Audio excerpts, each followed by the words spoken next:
ইসকনের হাতে দায়িত্ব দেওয়া নিয়ে আমাদের কোনো আপত্তি নেই। ইসকন একটা খুব বড় সুন্দর একটা অর্গানাইজেশন, কিন্তু ইসকন মানে তো ভেজ, ভেজ মানে ডিম থাকবে না। 80% বাচ্চা স্কুলে যায়, তার একটা অন্য কারণ আছে, ডিমটা খাওয়ার জন্য।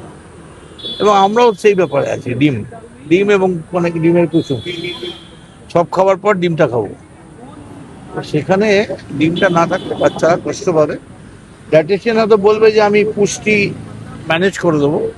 পুষ্টি ম্যানেজ করা আর বাচ্চাদের থেকে চকলেট সরিয়ে নেওয়া দুটোই জানা। আমার মনে হয় যে সরকার নিশ্চয়ই এদিকটা ভাববেন, এবং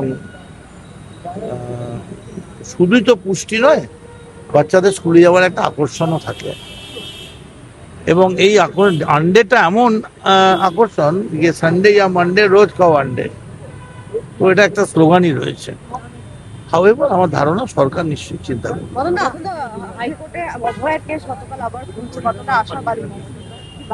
কোন ব্যাপারে? ভালো তো, বিচারে যদি নতুন কিছু বেরোয়, এটা খুব আনন্দের ব্যাপার।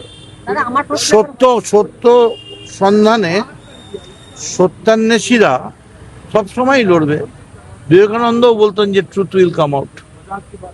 দাদা আমি প্রশ্ন করি, আমার এটা এক্সক্লুসিভ স্টোরি। সেটা হচ্ছে বিধানসভায় কুণাল এবং ঋতব্রতের বক্তৃতা নিশ্চয়ই শুনেছেন, তো বক্তা হিসেবে দুজনকে কেমন লাগলো আর কাকে কত নম্বর দেবেন? গতকালকের যে দুজনেই বিরোধিতা করলেন। দেখুন, আমার মনে হয় যে আমার যাই বলি না কেন সেটা বায়াসড হবে।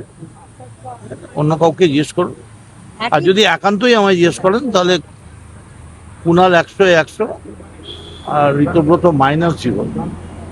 কেন কেন ঋতব্রতের কম? আমার তাই লেগেছে, ওই জন্যই আমি বললাম যে আমারটা ভালো লাগবে না। আমার যেমন লেগেছে তেমনই তো বলবো, তাই না? আর এখানে তো আমরা বাজেটের ওপর বক্তৃতা শুনতে এসেছি।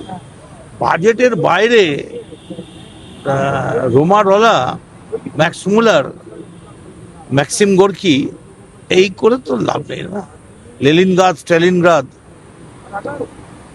এটা তো অন্য। এখানে বাজেটের ওপর কথা বলতে হবে। বাজেটে কোনটা ভালো হয়েছে, কোনটা আরো ভালো হতে পারত। আমার মনে হয়, আমি এক কথায় যদি বলে, যে আমি মনে করি যে প্রথম সরকারের 2 মাসের মধ্যে যে বাজেট করেছে, সেরকম ধরনের কোনো আলোচনাই হয়নি। ও সবই বাজেটের বাইরে আলোচনা হচ্ছে, পাড়ার আলোচনা চলছে। দুজনেই কে বেশি বিরোধী প্রমাণ করতে ব্যস্ত ছিলেন, এইটা কি নজরে এসছে আপনার? আপনি তো বহুদিনের সুবক্তা হিসেবে পরিচিত, আপনি কি বলবেন? মানে বাজেটের বাইরে এই বিষয়গুলোকে সামনে আনার বেশি চেষ্টা করছেন? এখন মানে ব্যাপারটা যে বিরোধিতা করার জন্যই বিরোধিতা করব, এবং তার জন্যে বুঝে না বুঝে গালাগাল দেওয়া একতরফা, এই রাজনীতি আমি বিশ্বাস করি না। কারণ তোমাকে বুঝতে হবে যে লাইভ স্ট্রিমিং চলছে, সারা ভারতবর্ষ পৃথিবীর লোক দেখছে।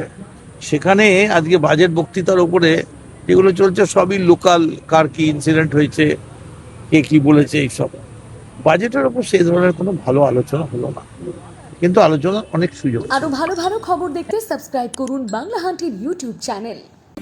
বাংলা হান্টের আরো খবর দেখতে নজর রাখুন। বাংলা খবর মানেই বাংলা হান্ট।